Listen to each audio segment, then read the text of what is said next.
protocole dans quelques instants et on verra un petit peu plus tard, Brahim, les compositions d'équipe pour comprendre que du côté de l'Algérie, on a aligné l'équipe type pour affronter les Colombiens. C'est celle, presque à 100%, qui avait affronté le Sénégal en finale de la CAN 2019. On commence avec les et notamment celui de la Colombie.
Les applaudissements des supporters ici au Stade Pierre-Mauroy et c'est tout un stade, toute une communauté qui va maintenant communier avec l'équipe d'Algérie pour l'hymne.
Ah, vous aviez envie de descendre, hein, mon cher Smaïl. Ça laisse des traces, ce genre d'hymne. Hein. Quelle ambiance, quel honneur aussi. C'est toute une grande partie de supporters qui attendaient depuis pas mal de temps le retour de l'équipe d'Algérie en France. La dernière rencontre de l'Algérie en France, c'était du côté du stade Robert Diochon de Rouen. C'était en J'y avais assisté, ouais, en oui, 2008, un partout à Rouen, contre le Mali. Les Algériens et les Maliens. C'était à Rouen, Brahim, il y a 11 ans. Beaucoup d'attentes maintenant sur l'aspect sportif, parce que c'est là on va se concentrer après. Certains diront que c'est normal parce qu'il est algérien. Taoufik Makloufi, médaille d'argent au dernier championnat du monde, champion olympique en 2012 à Londres du 1500 mètres, grand nom du sport algérien.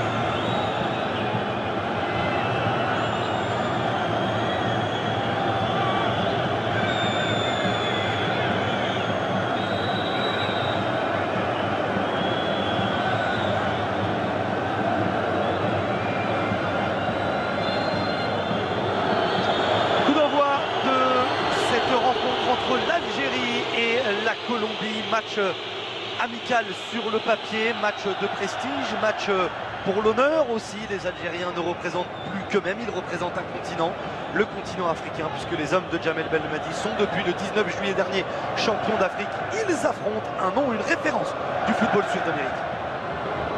Et la première balle pour les partenaires de Cuadrado, qui sera certainement l'atout fort de Carlos Queiroz dans un 4-4-2. On avait quelques petits doutes, Brahim. On parle de 4-4-2 pour l'instant, 4-1, 4-1 peut-être en position défensive pour les Cafeteros. Du monde dans la surface de réparation algérienne. Des Colombiens notamment. On est allé très haut, c'est sauvé, il était resté au premier poteau. Youssef Attal. Ouais, il faut mettre de la conviction, de la décret dans les duels, même s'il y a un Algérien qui est resté au sol.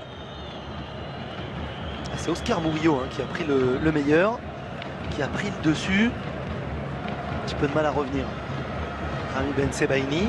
Le dos de Mendy, on a vu Mendy reculer un petit peu et faire signe à Ben Sebaini de venir fermer l'axe. Mais normalement, c'est pas son travail. Son travail, c'est d'aller suppléer son latéral. Et ce qui aurait peut-être évité, même si on le voit, il y a pas une grosse faute, à Attal de revenir avec un peu de retard. Tout à l'heure, le premier coup de pied arrêté. C'était un corner pour les Colombiens. Ballon sauvé sur la ligne par Youssef Attal. Riyad Mahrez dans le mur. Luis Muriel au coup franc. Un petit peu moins d'un quart d'heure de jeu. Les sifflets du stade Pierre-Mauroy des supporters algériens présents ici à Lille. Du monde encore dans la surface de réparation. Trajectoire entrante pour Luis Muriel. C'est frappé au point de pénalty directement sur la tête de Bagdad Bounedjah. Ouais, c'est pas très bien frappé. Je crois que c'est le genou. Ouais. Je crois que c'est le... Oui. Ouais, le genou de Jefferson Lerma. Dans la précipitation, il y avait vu peut-être un mouvement de main pour les Algériens, mais ça n'a pas été sifflé. Et à l'instar, on avait vu un système défensif assez léger de la part des Algériens qui étaient restés en 1 contre 1 Guedjura avec la mauvaise relance. Et le ballon pour Bounedjah.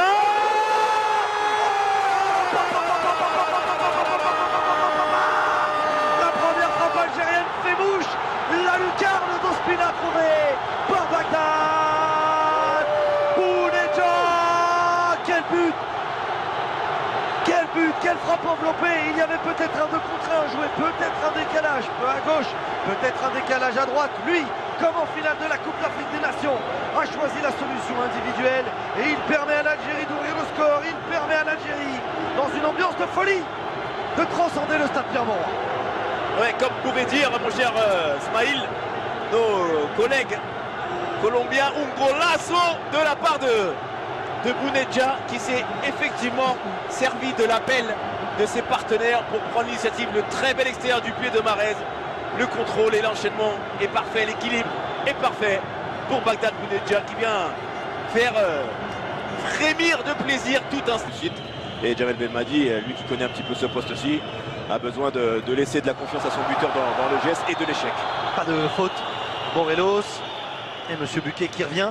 Brahim, ce but arrive à la fin du premier quart d'heure, un premier quart d'heure compliqué. Il faut le rappeler quand même, malgré tout, pour les Algériens en toute objectivité, les Colombiens avaient mieux commencé le match sans se montrer particulièrement dangereux dans le jeu. Ouais, exactement. Je pense que aussi l'idée de Bounedjah, c'est comme des Algériens, c'est d'essayer de prendre l'initiative, des initiatives dans un match où l'entame de match n'était pas la meilleure. Mais là, ils sont bel et bien rentrés dans le match, les hommes de Djamel Belmadi, avec notamment Belaïli, même s'il va gagner ce corner, on les sent, ça y est, bien rentré dans le match après ce premier but.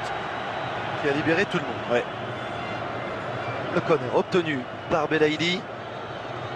Duel face à Sanchez, c'est un beau duel avec le défenseur central colombien.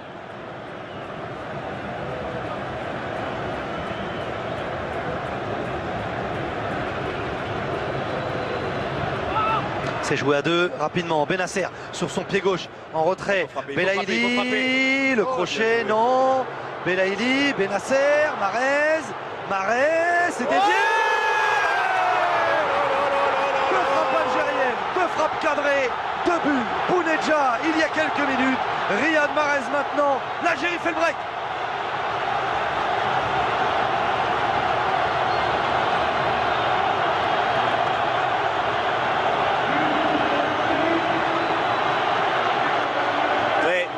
Les frappes, ces frappes si importantes Mais au départ, hein, cette très belle combinaison entre Bennacer et Belaïli, même si dans un deuxième temps, Belaïli a loupé le ballon de manière involontaire, mais qui était derrière Riyad Mahrez, qui lui aussi est dans un moment de forme pour aller prendre cette initiative de la frappe qui est récompensée par ce but.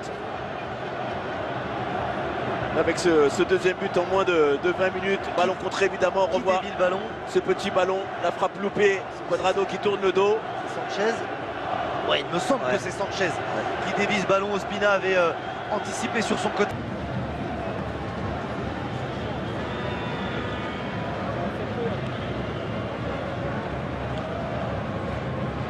Le maillot tiré. Oh, il est passé, il est passé. Riyad Mahrez encore. Toujours. Mahrez, il est dans cette position pour envelopper le ballon.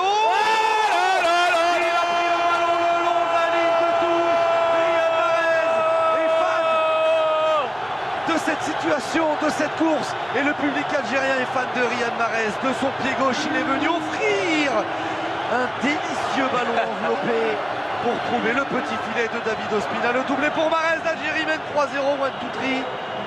Je laisse continuer.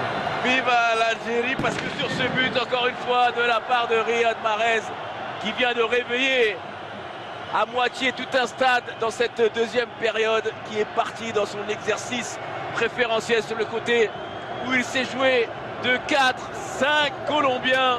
Cette course latérale, on le sait, il n'a pas besoin, il a pris l'information au départ. Il ne regarde absolument pas le but d'Ospina parce qu'il sait qu'à un moment donné, avec un dernier appui, il va ouvrir son pied gauche. Et ça a été ce cas. Vous voyez, il ne prend pas l'information. Il sait dès le départ où est le but. Et c'est imparable. Et c'est un 3e but pour les Algériens. La lucarne du bas, trouvée par Riyad Mahrez.